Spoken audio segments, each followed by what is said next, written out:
الحمد لله نحمده ونستعينه ونستغفره ونعوذ بالله من شرور أنفسنا ومن سيئات أعمالنا من يهده الله فلا مضل له ومن يضلله فلا هادي له ونشهد أن لا إله إلا الله وحده لا شريك له ونشهد أن سيدنا ونبينا وحبيبنا ومولانا محمدا عبده ورسوله أما بعد فأعوذ بالله من الشيطان الرجيم بسم الله الرحمن الرحيم إنا أعطيناك الكوثر فصل لربك وانحر إن شانئك هو الأبتر صدق الله العظيم وصدق رسوله النبي الكريم الأمين إن الله وملائكته يصلون على النبي يا أيها الذين آمنوا صلوا عليه وسلموا تسليما الصلاة والسلام عليك يا سيدي يا رسول الله وعلى آلك وأصحابك يا سيدي يا حبيب الله الصلاة والسلام عليك يا سيدي يا رسول الله وعلى آلك وأصحابك يا سيدي يا خاتم النبيين بندہ پروردگارم امت احمد نبی دوستدار چار یارم تابع اولاد علی مذہب حنفی ادارم ملت حضرت خلیل خاک پائے غوث اعظم زیر سایہ ہر ولی صدیق اکس حسن کمال محمد است فاروق ذل جاہ و جلال محمد است عثمان ضیاء شمع جمال محمد است حیدر بہار باغ خصال محمد است صلی اللہ تعالی علیہ وسلم لوح بھی تو قلم بھی تو تیرا وجود الکتاب گنبد آپ کی نرنگ تیرے محیط میں حباب عالم آب و خاک میں تیرے ظہور سے فروغ ذرہ ریت کو دیا تو نے طلوع آفتاب شوکت سنجر و سلیم تیرے جلال کی نمود فقر جنید و بایزید تیرا جمال بے نقاب تیری نگاہ ناز سے دونوں مراد پا گئے عقل غیاب و جستجو عشق حضور و اضطراب شوق تیرا اگر نہ ہو میری نماز کا امام میرا قیام بھی حجاب میرا سجود بھی حجاب معزز سامعین محترم اسٹیج پر جلوہ گر تحریک لبیک پاکستان کے ذمہ داران علماء کرام مشائخ اعظام ڈویژنل زونل اور ضلعی ذمہ داران خصوص وکلاء برادری سے تعلق رکھنے والے ہمارے بھائی وکلاء صاحبان جن کی آج دعوت تھی مظفر گڑھ بار میں جہاں میں حاضر نہیں ہو سکا کچھ صحت کی حلالت کی وجہ سے بھی اور کچھ کل کی طویل تھکاوٹ کی وجہ سے بھی لیکن کوئی بات نہیں بابا جی فرمایا کرتے تھے کہ لطف سجن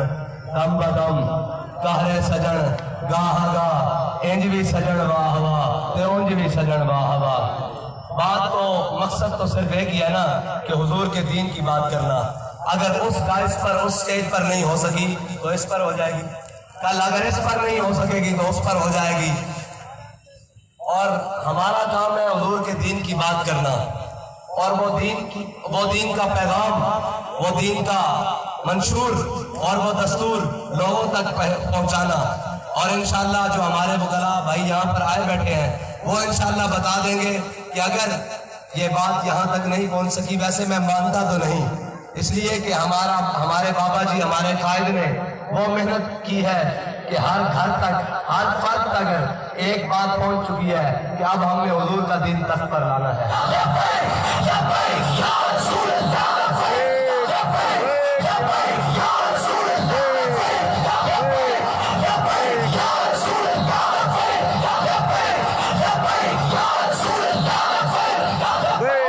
بابا جی جو سبق دے کر گئے ہیں کہ ستم کر کے ستم کے آگے نہ سر جھکا ہے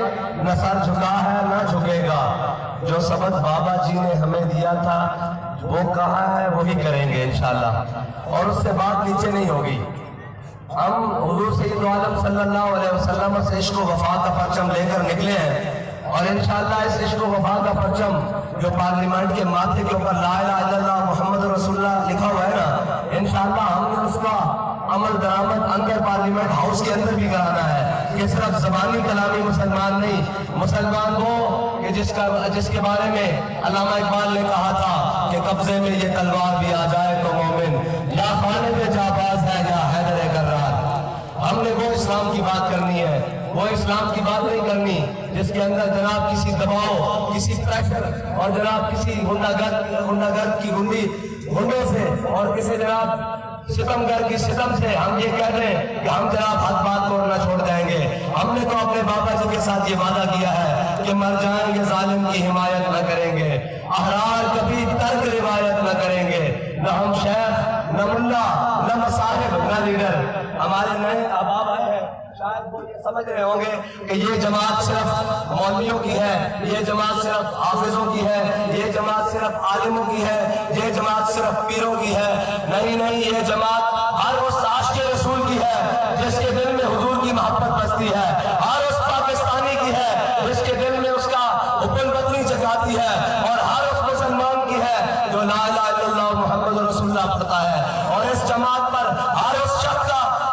اس شخص کا پورا حق ہے جس شخص کا نظریہ امیر المجاہدین علامہ خادم حسین رضوی کے ساتھ اتفاق کرتا ہے۔ اور یہ یاد رکھیے گا کہ ہم صرف ان مسائل کے لیے باہر نہیں نکلے جن کے لیے لوگ آج گریبان کل گریبان پھاڑتے تھے، کل آپس میں دست و گریبان ہوتے تھے، کل ایک دوسرے کو چور اور ڈاکو اور ایک دوسرے کو جناب آش اور پتہ نہیں کیا کچھ کرتے تھے، لیکن جب اپنے مفاد کی باری آئی تو آپ نے دیکھا کہ وہ سب گلے مل گئے۔ اور پنجابی میں کہتے ہیں کہ کتی چورا نہ رڑ گئی، رڑی نہ سی اپنی اکھا نہ دیکھا کہ ساری کتیاں چورا نہ رڑ گیا، چور کتیاں نہ رڑ گئے۔ لیکن جی سرائکی بھی یاد ہے، جناب قدرانی صاحب کہہ رہے ہیں سرائکی بھی یہی یاد ہے کہ کتی چورا نہ رڑ گئی جناب۔ لیکن ایک جماعت ایسی ہے جس نے اپنا نظریہ نہیں بیچا،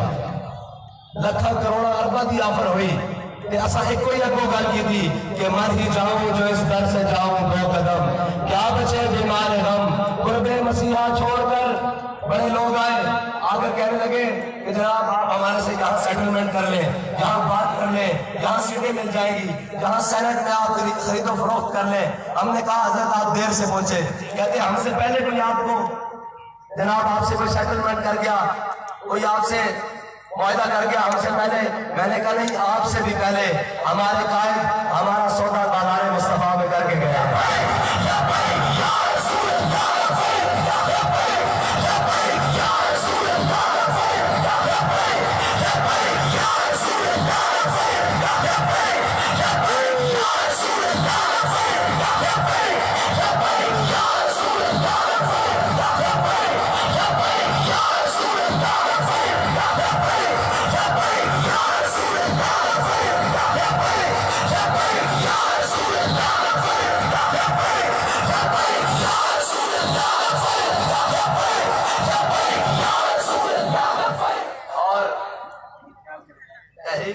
پاکستان کا وہ خالص نظریہ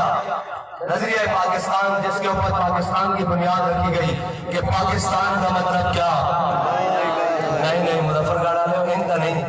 بلے بلے تھوڑی واہ تو ہو گئی، تسی ورکنگ ڈے دے اندر اتنے نکل کے۔ میں آج کرنا چاہنا سارے کہ آپ بیٹھے سیاسی سماجی مختلف شعبہ آئے فکر تو سٹیج تے بھی بیٹھے تھلے بھی بیٹھے، ساری جماعتیں دے قائدین عوام دے پیچھے نسلیں، ایک واحد تحریک لبیک پاکستان واحد جماعت ہے جس کے کارکنان اپنے قائدین کے پیچھے چلتے ہیں، اور جتنے انہوں نے بلایا جائے وہ بغیر کسے لیتا لالا تو آمین اس واسطے کہ انہوں نے قائدین کدی چاہ دی پیالی دے بکے نہیں، اور جو آخدے وہ کر کے دکھا دیں، اور انہوں نے انڈر دا ٹیبل یا اپر دا ٹیبل کوئی بھی کسی ظالم نے ہاتھ نہیں ملایا ہے۔ اگر عمران خان ظلم کرے تو یہ اس کا گریبان بھی پکڑ دیں، اور اگر نواز شریف کسی غلط فہمی کا شکار ہو جائے، اس ملک کے اندر ڈکٹیٹرشپ کوئی اپنے مزاج تو باہر نکلے تو یہ انہوں نے قائد ہو جنہوں نے کیا سی کہ مشرف تو غلط فہمی کا شکار ہے، تو کہنا اس قوم کو کہ میں قانون سے ہٹ کراں گا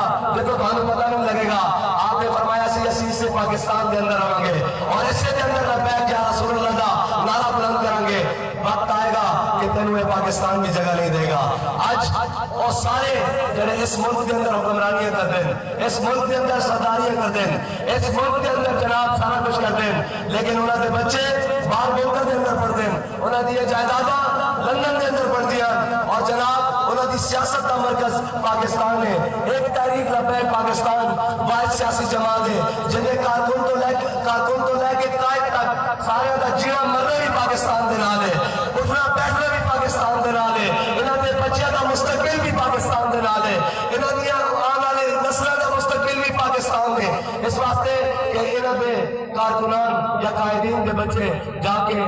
بال ملک کے اندر نہیں پڑھتے اور وہ اتنے حکمرانیاں کر کے یا اتنے کما کے بال ملک نہیں بھیجتے، بلکہ اگر کسی نو ساڑھے کارکنان تو ہون جڑے بال ملک بہ کے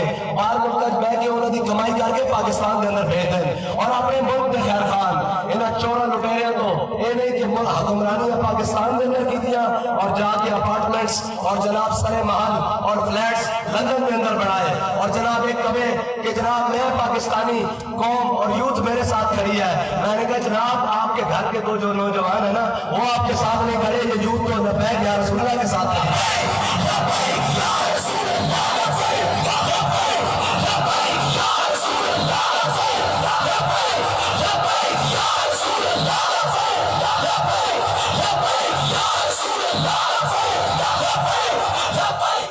وہ کہتے ہیں جی تعلیم حاصل کرنے کے لیے باہر گئے ہوئے ہیں، تو میں نے کہا 70 سال جو اس قوم کے اوپر مسلط تھے لوگ اور جو اس قوم کے اوپر مسلط ہے، کیا انہوں نے کوئی ایک ایسا ادارہ بھی نہیں بنایا جس کے اندر پاکستانیوں کے بچے تعلیم حاصل کر سکتے؟ کیا ایک ایسا کوئی ادارہ بھی نہیں ہے جس کے اندر آپ نے قابل سمجھا جس کے اندر لوگ مسلمانوں کے بچے اور پاکستانیوں کے بچے اس پاکستان کے اندر رہتے ہوئے تعلیم حاصل کر سکے؟ سب پڑھ کر باہر چلے جاتے ہیں۔ شاہ صاحب کہہ رہے تھے کہ جناب اینڈ میں بات وہاں آ جاتی ہے، آخر بات وہاں آتی ہے کہ ان کو لوگ ملتے ہیں تو اس قدر قابل کہ وہ عثمان بزدار جیسے ہوتے ہیں جن کو یہ بھی نہیں پتا کہ ملک کو چلانا کیسے ہے اور ملک کو لے کر چلنا کیسے ہے، نہ معیشت کا پتا، نہ صحت کا پتا، نہ جناب ملک کے تمام معاملات خارجہ اور جناب داخلہ پالیسیوں کا پتا، صرف نااہلوں کا ٹولہ پاکستان کے اوپر مسلط ہو چکا ہے۔ میں آپ کو سچی بات بتاتا ہوں، یہ پاکستان کے اوپر مسلط IMF اور FATF اور عالمی سامراجوں کے یہ سارے نمائندے یہ پاکستان کے اوپر مسلط ہو چکے ہیں۔ اگر آپ چاہتے ہیں کہ آپ کا وطن اور آپ کا ملک دوبارہ اپنی عزت، وقار اور کھویا ہوا تمام ماضی وہ بحال ہو تو پھر آپ کو ان تمام محب وطن پاکستانیوں کا انتخاب کرنا پڑے گا جو حقیقت میں پاکستانی ہے، جن کے بچے بھی پاکستانی ہیں، جن کا مستقبل بھی پاکستانی ہے اور جن کا جناب مرنا جینا پاکستان کے اندر ہے۔ یہ نہیں کہ حکمرانی یہاں کریں اور جب علاج کے بہانے لندن چلے جائیں اور وہاں بیٹھ کر اس ملک کے وطن عزیز پاکستان کے خلاف سازشیں کریں، یہ نہیں ہو سکتا۔ انشاءاللہ آپ پاکستان کو اس کے حقیقی وارث مل چکے ہیں، آپ پاکستان کو لبیک والے مل چکے ہیں جنہوں نے ایک ہی قسم اٹھائی ہے کہ حضور سارا کچھ برداشت ہو سکتا ہے، آپ کی عزت و ناموس کے اوپر کوئی حرف برداشت نہیں کر سکتی۔